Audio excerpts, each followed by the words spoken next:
안녕하세요, 선생님들. 이번 영상에서는 미니와일드 보드게임을 통해서 5학년 2학기 생물과 환경 단원을 학습하고자 합니다. 특히 생태계와 생태계 구성 요소를 이해하는 데 도움이 되는 보드게임입니다. 보드게임은 2에서 4인용입니다. 따라서 짝이나 4명으로 이루어진 모둠에서 사용 가능합니다. 보드게임은 동물카드 56장, 미션카드 4장, 플라스틱 토큰 10개와 식량 토큰 8개로 이루어져 있습니다. 이 게임은 플레이어들이 각자 생태계를 만드는 게임입니다. 비생물 요소와 1차 소비자 위로 2, 3차 소비자를 배치하여 생태계를 구성합니다. 카드를 먼저 소개하겠습니다. 우선 모든 동물 카드의 뒷면은 바다입니다. 이때 오개념이 발생할 수 있어 학생들에게 바다는 생물 요소와 비생물 요소가 상호작용하는 생태계에 해당한다는 것을 짚어주면 좋습니다. 바다는 생태계에 해당하지만 물, 모래, 돌, 바위 등 비생물 요소와 김, 미역, 다시마 등 생산자가 있어 먹이사슬 맨 밑에 배치한다고 이야기해줍니다.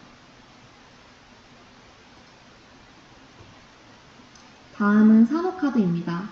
산호카드도 생산자에 해당한다고 쉽게 착각할 수 있습니다. 하지만 산호는 식물성 플랑크톤을 먹는 1차 소비자입니다. 생김새보다 양분을 어떻게 얻는지에 따라 생물 요소를 구분할 수 있다고 강조합니다. 그 밖의 1에서 10 사이의 카드도 모두 소비자에 해당합니다. 이제 게임 시작을 준비합니다. 우선 동물 카드 56장을 섞은 후 플레이어들은 카드 3장씩 받습니다. 시작 플레이어부터 가장 높은 숫자의 카드를 쓰레기통에 한 장 버리고 2장을 핸드로 받습니다. 카드 더미에서 9장을 뽑아 3 곱하기 3으로 배열합니다. 이때 가로, 세로, 대각선 중 한 줄은 뒷면이 보이게 배열합니다. 미션 카드를 인원수보다 한 장 적게 뽑아 테이블 한쪽에 공개합니다. 다음으로 선 플레이어를 정합니다. 4차례 때 할 수 있는 행동은 2가지입니다. 첫째, 카드 가져오기. 둘째, 먹이사슬 만들기입니다. 카드 가져오기에서 카드는 배열된 9개의 카드나 쓰레기통에서 가져갈 수 있습니다. 가로, 세로, 대각선 중 한 줄을 선택해서 가장 높은 숫자의 카드를 버리고 2장을 갖습니다. 혹은 쓰레기통 맨 위에 카드 한 장을 갖습니다. 카드 가져오기를 하지 않을 경우 먹이사슬을 만듭니다. 먹이사슬은 산호나 바다카드로 시작합니다. 산호카드와 바다카드는 자기 순서가 왔을 때 한 장만 내려놓을 수 있습니다. 산호와 바다카드 아래로 1에서 10 사이의 동물카드를 내려놓을 수 있습니다. 동물카드를 보면 숫자와 필요자원, 생산자원이 있습니다. 먹이사슬을 만들 때 첫 번째 조건은 먼저 놓인 카드보다 놓을 카드의 숫자가 높아야 합니다. 첫 번째 경우 7번 카드 위에 9번 카드를 놓을 수 있습니다. 하지만 두 번째 경우 10번 카드 위에 8번 카드를 놓을 수 없습니다. 다음은 두 번째 조건입니다. 먼저 놓인 카드의 생산 자원이 놓을 동물의 필요 자원을 충족해야 합니다. 1번 카드인 크릴의 경우 생산 자원은 2개입니다. 5번 카드의 고등어인 경우 필요 자원이 2개이기 때문에 크릴 위에 고등어를 놓을 수 있습니다. 8번 카드인 가오리의 생산 자원은 고기 3개이고 9번 카드인 상어의 필요 자원도 고기 3개이므로 8번 카드 위 9번 카드를 놓을 수 있습니다. 반면에 7번 카드인 거북이의 생산 자원은 고기 2개이고 8번 카드인 가오리의 필요 자원은 고기 3개이기 때문에 7번 위에 8번 카드를 놓을 수 없습니다.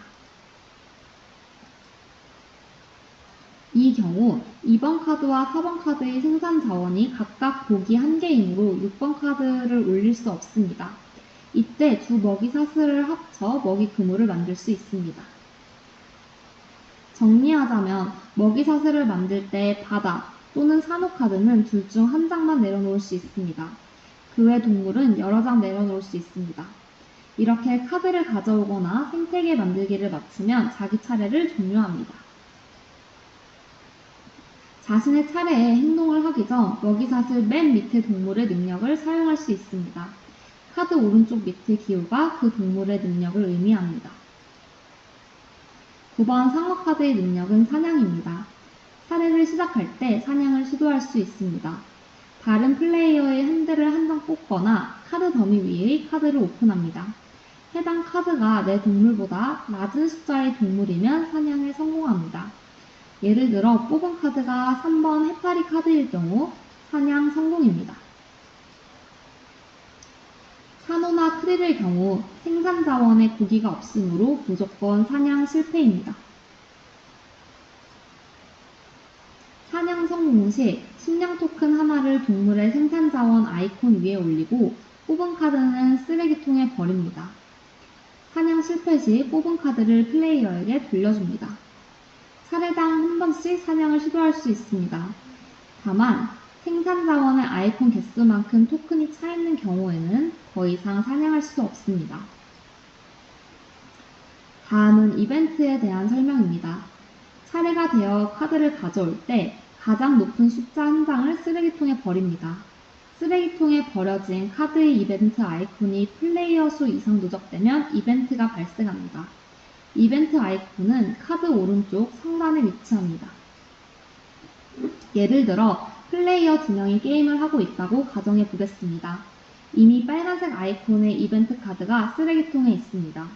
이때 한 명이 추가로 카드를 버려 오른쪽 상단의 맨 위 빨간색 이벤트가 2번 누적된다면 활성화됩니다. 이벤트는 총 4개입니다. 이벤트 처리 순서는 다음과 같습니다. 플레이어가 카드를 쓰레기통에 버려 이벤트 아이콘이 플레이어 수만큼 누적됩니다. 이벤트를 먼저 처리하고 9장 카드 중 빈 곳을 채웁니다. 이 중 환경 오염과 관련된 이벤트를 함께 알아보겠습니다. 오염 이벤트가 활성화되면 손에 들고 있는 카드가 가장 많은 플레이어가 플라스틱 토큰을 하나 받습니다. 플라스틱 토큰은 플레이어는 먹이사슬 맨 아래 동물 중 하나를 골라 생산자원 아이콘 위에 놓습니다. 플라스틱 토큰은 생태계에 최대 3개까지만 가질 수 있습니다.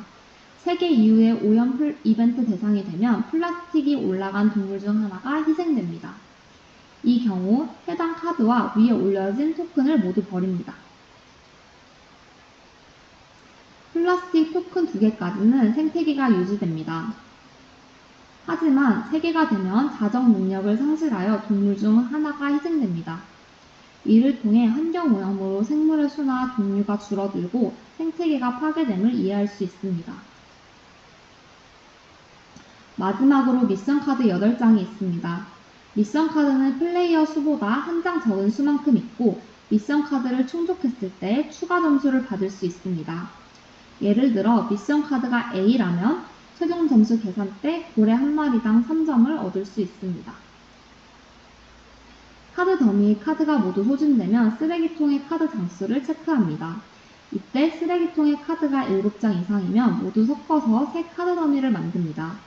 쓰레기통의 카드가 6장 이하이면 게임을 종료합니다. 최종 점수는 각 먹이사슬의 카드 장수 마이너스 1점이 됩니다. 첫 번째 먹이사슬의 경우 총 8장이기 때문에 7점이고요. 두 번째 먹이사슬의 경우 총 2장이기 때문에 1점입니다. 식량 토큰은 2개이기 때문에 2점이고 산호 카드는 2개이기 때문에 2점입니다. 마지막으로 바다와 거북이 연결되어 있어서 미션 카드가 2점이기 때문에 최종 점수는 14점이 됩니다. 이것으로 게임 설명을 마무리하였습니다. 이 게임은 수생 생태계에서 나타나는 먹이 관계를 도식화, 단순화해서 보여줍니다. 실제 수생 생태계는 먹고 먹히는 관계가 훨씬 더 복잡하다는 것을 강조하여 오개념이 생기지 않도록 유의해야 합니다. 그럼 모두 들어주셔서 감사합니다.